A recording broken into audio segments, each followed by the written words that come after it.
What up, everybody? It's iPad BeatMaking.com here today. Gonna show you just really quickly a beat that I did in using Xequence or Xequence. It's spelled Xequence, but it's pronounced Xequence. So in the App Store, it'll be spelled like sequence, but with an X instead. And I'm using it with iPad OS 16.1, I think is the version that we're on right now. And using it with Stage Manager and AUM, and it is a really nice workflow.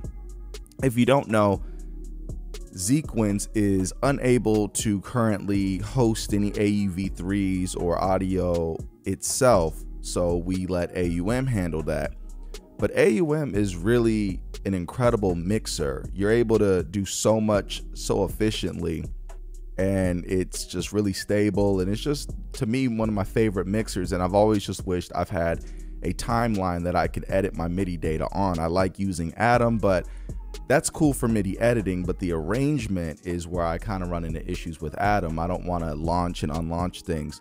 This gives me a traditional timeline view for AUM instruments, and because we've got Stage Manager now, we're able to get both of these windows on the screen at the same time. And this is with the 12.9 inch M1 iPad. If you've got an 11-inch iPad Pro, it will also work with that. I've been testing it out. It seems to work fine. It's just a little bit smaller because of the screen, but the actual, interface works out and all that. But before I do the beat playback, I just want to go over a few things on how I put this all together, how I routed it. First of all, we got our MIDI connections here, and we can see that it's going to AUM channel 1 here, and it's going to channel 2 here, 3, 4, 5, and so on and so forth. And then within AUM, we go to route our MIDI as AUM destination, and then we do a channel filter for every channel that we're going to use. And that's how we connect these two together, so that our stuff that we play here is triggering the audio unit inside of AUM.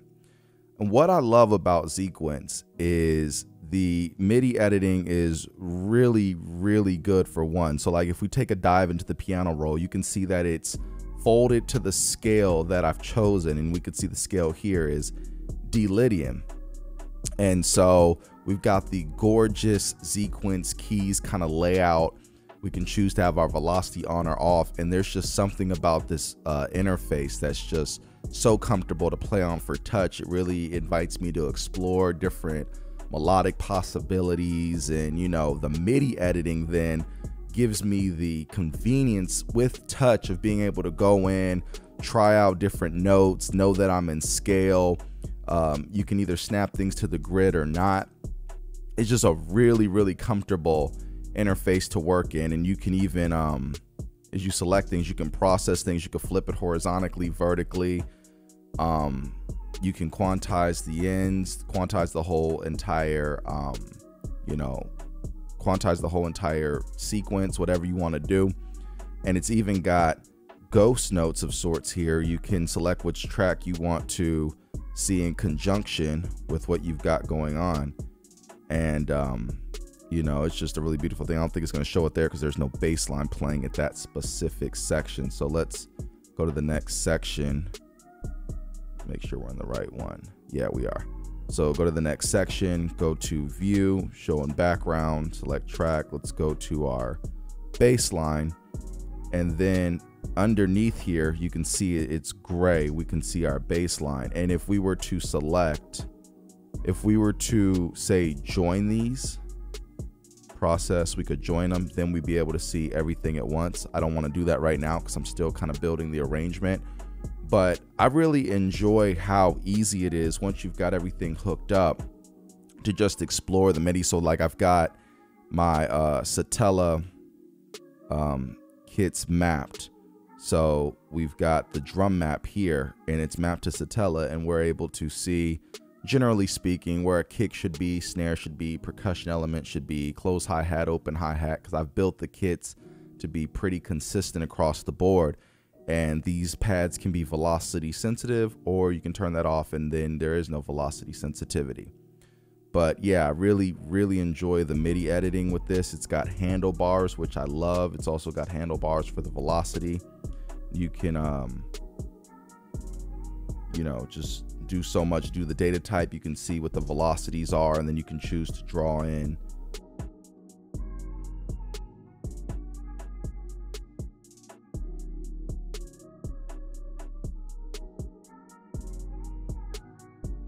You know I'm all about workflows. If you have been subscribed to this channel, you know that aside from just making the music, workflows are equally as important as your sounds and everything else.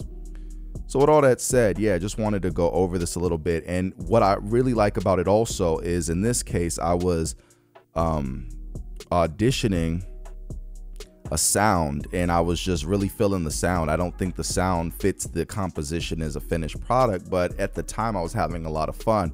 And every time that it looped around, it just creates a new track automatically versus overlapping the MIDI one on top of the other. It creates a whole new track. So that way you can easily just pick from which one you want. And a lot of data there, as you can see. But you can just pick which one you want and go ahead and move it to the place that you want to move it to. And an update is coming too, adding some more intuitive workflow features, which is really cool. So if you have this kind of setup where you're using an iPad Pro or a compatible iPad with Stage Manager and you really enjoy AUM, but you want to turn those into actual, you know, sequence tracks, then I really recommend Xequence as an option for doing that. Now, keep in mind, you're going to need to save in 2 places. That's a little annoying, but it really isn't that bad. And I don't even really need to link these up via like Ableton Link or anything. I can turn that off. So like in this case, I'll turn it off. And basically I just hit play here and it will automatically trigger all the events that it needs to trigger here. So with all that said, I'm going to play back the beat now, but I hope that you guys take a look at Xequence if it seems like the workflow is possibly for you. If you want a really good MIDI editor, if you really want cool little playable touch instruments, I recommend this workflow for users of touch. If you're into trackpads and keyboards and shortcuts, this isn't necessarily that app. But if you just want to really get the most out of your touchscreen interface, I really enjoy this app. So yeah, with all that said, I'm going to do the playback now. Hope you enjoy it. Let me know what you think down below. It's iPadBeatMaking.com. Peace.